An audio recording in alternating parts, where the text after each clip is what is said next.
again, you guys wouldn't believe it, but we're actually gonna try and get the bike started with a new harness. Well, obviously, as you guys can see, it's not done yet, but I know I said I'm gonna go through with you guys step by step, which I'm gonna go through the harness, and I'm gonna explain every sensor and how it works and what you guys need to do to make this harness work the way it's working. But for today, here's what I did so far. All I did is I went through the pins, I figured out what pins I want, and here's my wiring station.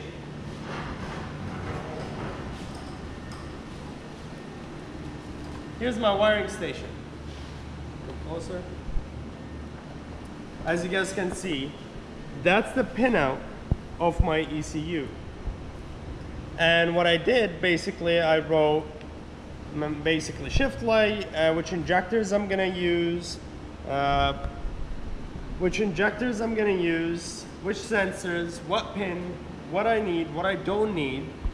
So first of all, make a plan. And I did that. Then you obviously go through which pins you want, which pins you don't want, then apply it on the harness. So after that, I went through the whole plug, depinned the plugs I need, and kept depinned the plugs I don't need, and kept the ones I need. Then I spread it into a tree, which one I need, which one I don't need. And after that, I started with just the crank and camshaft position sensor and the injectors and the coils.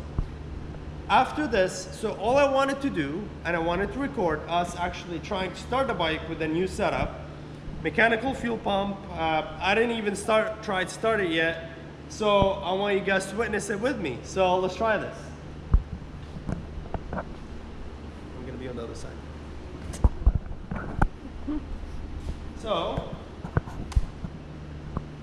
let's see if the fuel pump is gonna be working. So, honestly, it might not even start. So, I'm hoping it will, but let's see what's gonna happen.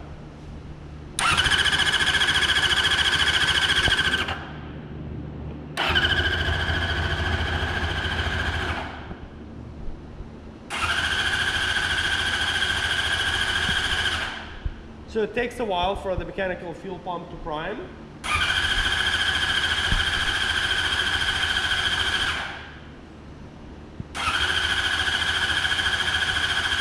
See, I don't think you can see in the camera, but as I crank, bubbles are coming out. So that's telling me it's pushing the air out of the system. I'm gonna do this trick. It's not really recommended to do that.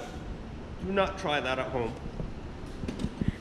And don't even say that you saw me do it.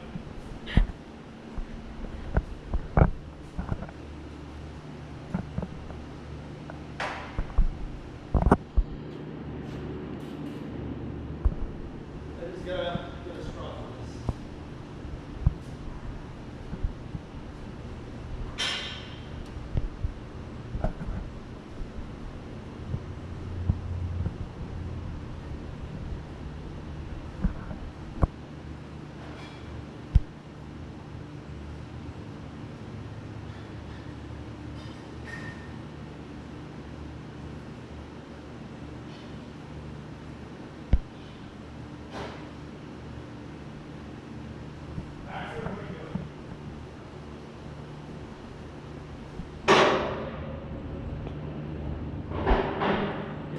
Can't find a straw.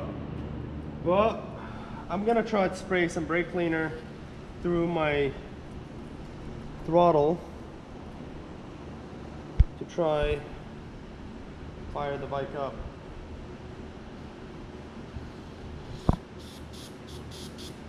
Okay.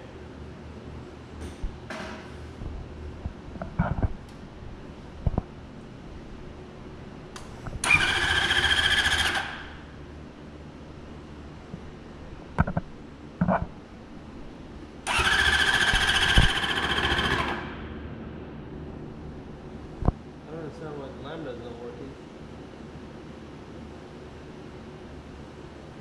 Okay, pause it. Guys, you guys wouldn't believe it. Whatever I did that you're not supposed to do kind of worked, don't do it, just in case. I've done it a million times. As you guys can see, this is all I do.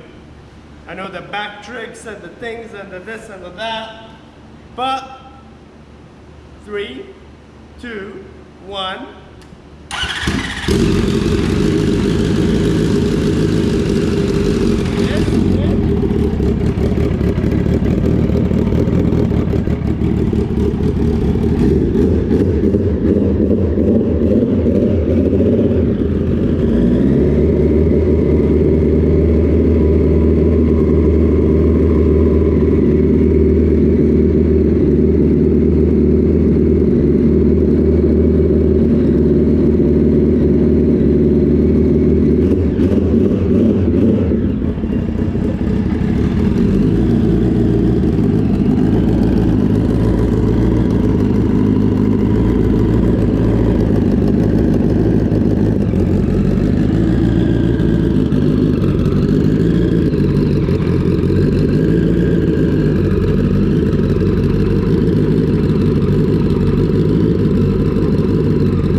Alright guys, so you guys saw it. We got it started, we got it running, mechanical fuel pump is working.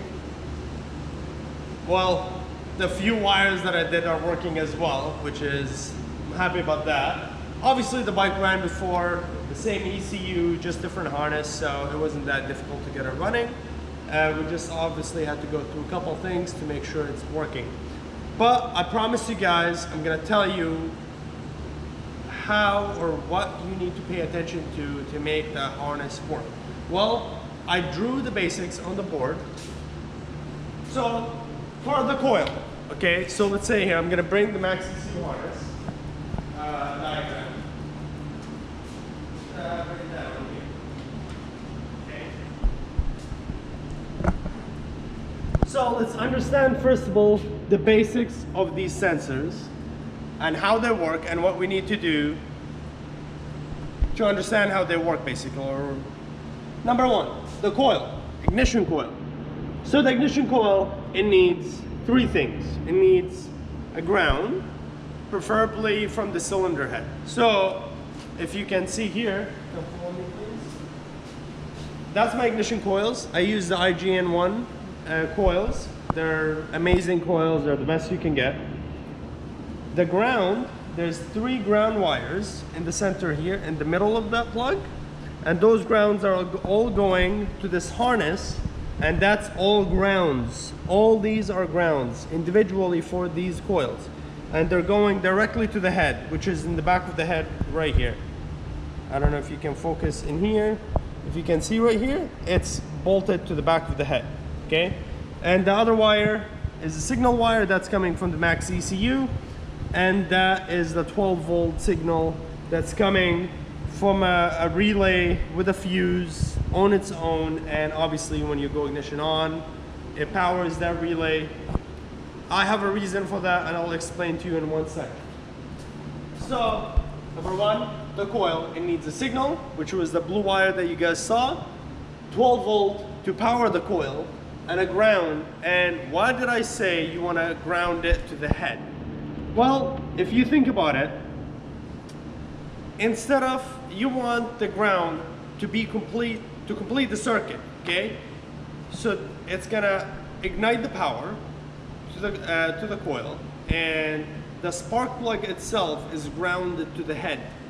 And that's why you want to ground the coil to the head as well. This way it will complete the circuit and will fire the spark plug properly. But if you had the ground, going through the harness, going through this, through that, blah, blah, blah, going a U-turn and backwards and upside down. Then all of a sudden, goes back to the head, goes through the bolts and back to the head. Well, why? You want the easiest ground and the best ground to go to those coils for them to function correctly. So I choose to put it on the head. That's what I do.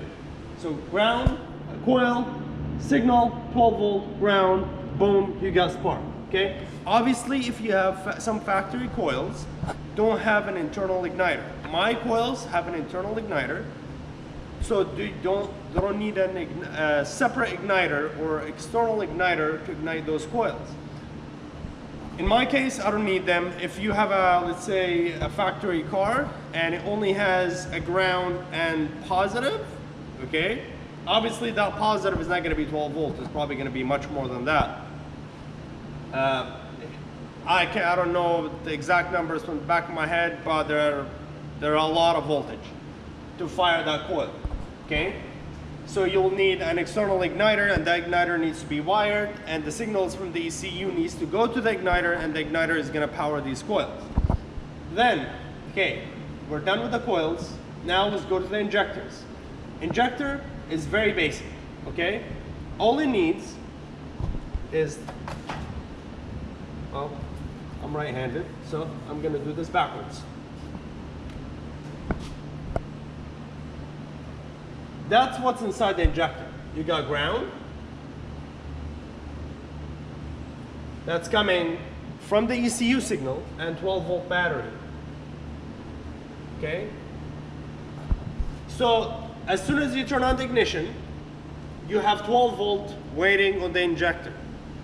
What the ECU does is close the circuit by applying ground. So those little tiny wires that go inside the injectors, well, that's just controlled by the ECU with the ground. So as soon as the ECU closes the circuit, it closes the ground, and therefore the injector is actually a magnet, okay? And that magnet is gonna, this part is gonna turn into a magnet, and it's literally gonna open the door for the injector, and it's gonna lift it up.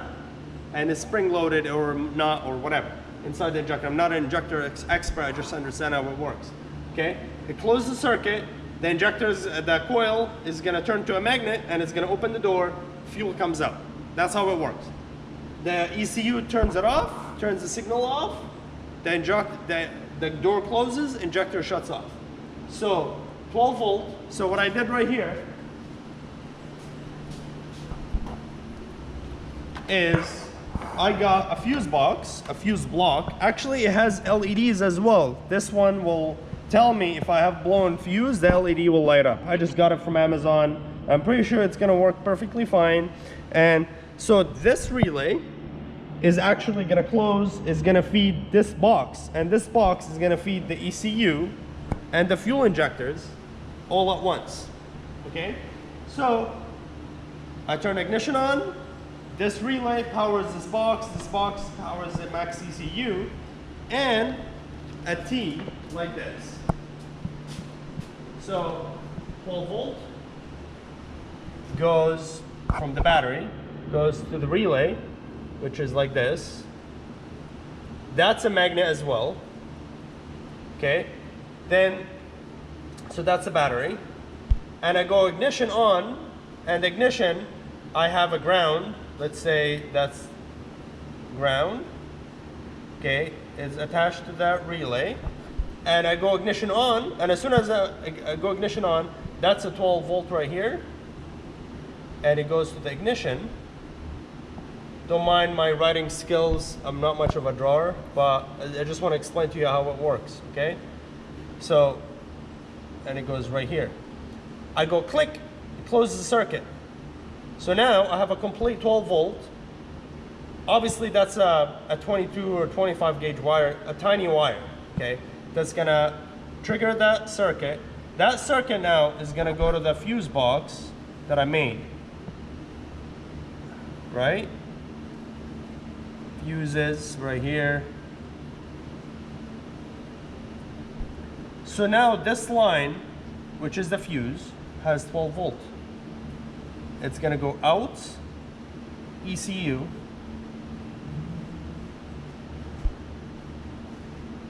and a T, injectors. Okay. Obviously, so the reason why I didn't use the coils, I didn't run the coils off of this, because the coils alone require 30 amps of power to power those coils. So if I run off of this, well, this whole relay, this is only good for 30 to 40 amp. So if I feed the coils directly from this relay, well, if this whole coil if this is only good for 30 amps and I'm powering the whole bike off of this, I don't think this is gonna be enough. So I decided I'm gonna make sure the coils are getting all the energy they need by me running a separate circuit just for the coils. And this should be enough for the injectors and for the ECU. Then one will go to the tail lights, one will go for the headlights, one will go to the monkeys and, you know, Bob next door. But that's it for now. That's all we need to understand. Injectors, coils, okay? So obviously when you buy a Max ECU or any ECU you like, it's gonna tell you exactly what you need to do. So an example, on my pin, on my plug on the back of my Max ECU, I have A2, A3, B2, B3. So here I'm gonna show you what that means. So this is my secondary. I'm gonna open it for you guys. Just give me a second.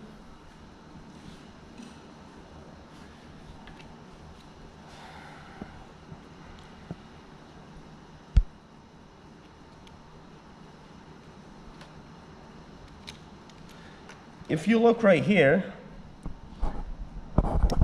it says A, B, C, D, E, F, G, blah, blah, blah, blah, blah, okay?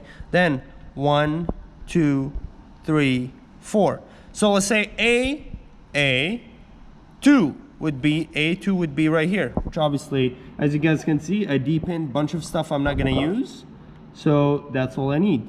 Okay, let's get back to it. So now we all understand the injectors and the coils and somewhat how to read this diagram, okay? So now we understand ignition number 1, which it says right here, would be A2. Well, obviously that's my secondary plug, so this harness is inside the bike and that one would be this one, okay? So A2 would be ignition, whatever. Injector would be K1. We have inputs and outputs, sensors, sensor 5-volt supply to apply it. So now let's forget about all the shenanigans. Skip all this. Let's get back. Now that we understand how things kind of work, okay? So we got coil. Yes. Injector? Yes. So VR sensor, what's a VR sensor? VR sensor is literally plus, minus, okay? And I'm not an ECU expert, but I'm gonna tell you what I understand. Now you have the trigger wheel, which is, I suck at this, but I'm gonna try. Anyways, this is the trigger. Okay.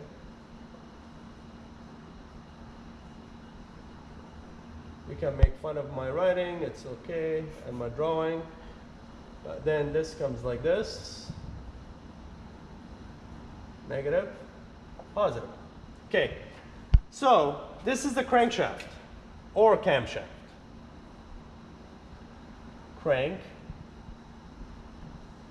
camshaft. Okay. Now we need, how will this ECU know where the engine is at? And how can we set the timing? How can we know exactly where the injector is gonna fire or the coil is gonna fire? Well, this is called a trigger wheel. The trigger wheel turns clockwise, or it depends where it is, from the right side of the motor or the left side of the motor. So when this trigger turns, every time this and the magnet, or like this is usually the clearance is 15,000. Anyhow, let's not get into details too much. Every time this hits or passes by this magnet, so this is a coil, technically a magnet, okay? Every time this ground touches this magnet, it sends the ECU a signal. Sorry, it sends the ECU a signal. And when this sends a signal, well, in some cases, this has 12, or, well, in this case is 5, okay? Then the camshaft would have only 1, okay? So now at this, so every 2 rotations of camshaft, or Baxter, stop it. Every 2 rotations of crankshaft is 1 rotation of camshaft, okay? That means this is how the ECU is gonna know. What do you want? Baxter, what? Stop it. So when this engine is turning, you wanna tell the ECU, hey, I'm at, let's say, 400 degrees or 312, whatever. Any number, okay, here, question mark is the number, okay? How well be able to tell the ECU exactly where the engine is? Well, this is 360 degrees, okay? And this is the crankshaft turning. And this is obviously 360 degrees. But 360 times 2 is 720. So now the engine cycle is 720 degrees, okay? Every time this is turning, this is gonna send the signal. Then all of a sudden, there's another, let's move this. I hope you guys enjoy our board. This is how I get my apprentices to make sure they're doing their job. Anyhow, here, this is like this.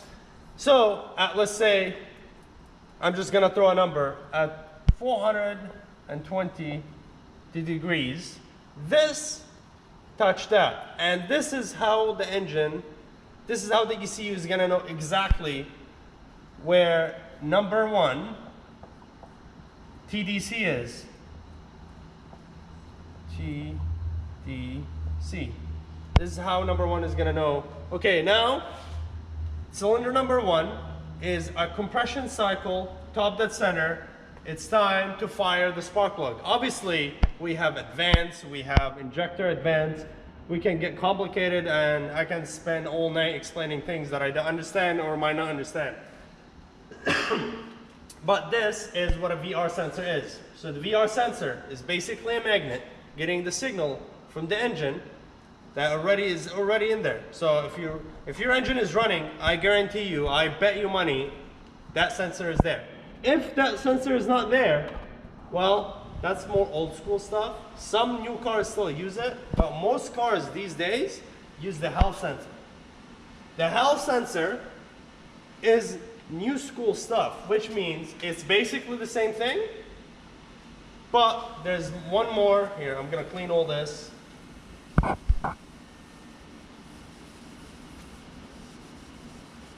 We're done with the VR sensor. We're done with all this, okay? Now, Hall sensor. 5 volt and signal and ground. Whatever, okay. So, now exactly what we did with the trigger wheel with the VR sensor, we just replaced that VR sensor, which is basic, and it's only ground and a plus, a ground and a positive. Now this time there's right here where it says 5 volt supply, okay? So this 5 volt supply is gonna apply not on just this Hall sensor, which is gonna pick up the trigger signal, It will work on multiple other sensor, but let's do one sensor at a time. So this is the health sensor. This is how it works. You feed it 5 volt, you give it ground, and every time it reads a signal, here you go, signal sent to the ECU. Now this will go boom, and it will just go to the ECU. I just got the signal from the crankshaft position sensor or speed sensor or anything that you need, like even throttle position sensor, but throttle position would be a little bit different. It's actually the same exact thing, but different. I don't know, I'm not very good at drawing right now. I don't know how to explain that, but it's pretty much the same thing. It's gonna be like throttle position would be circle, and how can I explain this? I'm pretty sure when you turn it, it changes the ratio, and that's how it goes. 1 volt, 2 volt, 3 volt, 4 volt, 5 volt, whatever, right? Some cars are 12 volt, because most of these cars don't go 5 volt, and cars with 19 whatever came up with the Hall sensor, but they're still using 12 volt instead of 5 volt. So again, Hall sensor needs 3 wires, and it shows you right here actually. See how? Ground, output, positive. The positive right here is gonna be the 5 volt that you got from right here, okay? So this is done. If you have any questions, please comment, subscribe, whatever, ask me. As I said, this whole channel is all about teaching you guys how to build this bike. Well, it's not gonna be as easy because it took me 10 years to get it going properly, but you can start and learn from what I'm trying to teach you. Health sensor, done. Now, pressure sensor. The pressure sensor, I don't know how it works inside, but I understand one thing. It needs 3 wires. Again, 5 volt, signal, and ground. Okay? What happens? Most pressure sensors work from 0 to 5 volt. So now, the max ECU gives you 5 volt steady. Okay? Now the sensor has 5 volts. And let's say 0 PSI, pressure per square inch, PSI, is, let's say, I don't know why I did that, equals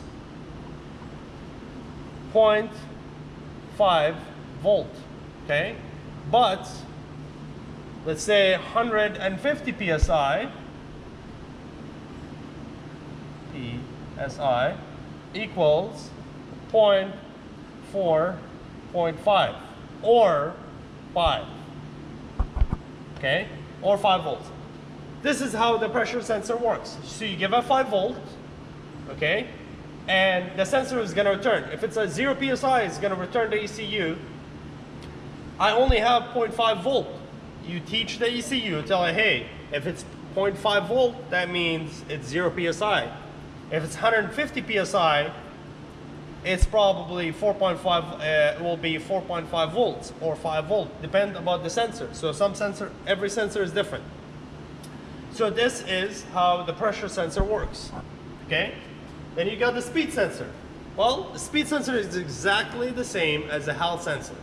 It needs 5 volt, it needs ground, and it needs a signal. And that's what we did right here. And that's exactly a Hall sensor. Okay?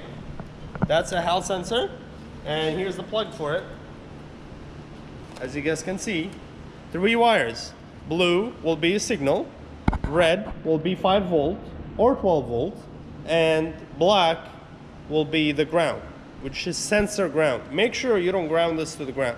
You don't ground this to the chassis. If you ground this to the chassis, all the noises and all the things are going to affect your signal. It's not going to work very well. And you might even affect the ECU itself, because all the sensor grounds are wired at the same ground. So if you somehow be like, oh, actually, I don't want to go all the way to the ECU, I'm just going to ground the chassis. Well, that's a bad idea, because every single sensor is going to get affected at this point, because this is a sealed sensor ground. Okay? So we got 0 to 5 volt, speed sensor, pressure sensors, speed sensors, injectors, VR sensors, health sensors, coils. Well, now, as you guys understand, every sensor in these days works. You give it 5 volts and there's ground, and you give that sensor 5 volt, and whatever the sensor is, it's going to calibrate and it's going to give the ECU between 0 to 5 volt to actually explain, to tell the ECU what that sensor is doing. And you're just going to program that sensor to tell the ECU and program the ECU to do whatever you want, because now you got the data from the sensor. Okay? An example, this ride height sensor, ride height, wheel height sensor, whatever. It's going to do the exact same thing. 5 volt ground, and it's going to get one signal wire that's going to feed the ECU, and you program it. You tell it, hey, if the wheel is this high, or you put your hand or whatever, it's going to just teach it the distance. Tell it what's 0 and what's, I don't know, 10,000. It doesn't matter. Numbers don't matter. The only numbers that matter are the numbers that you're going to teach the ECU what's what.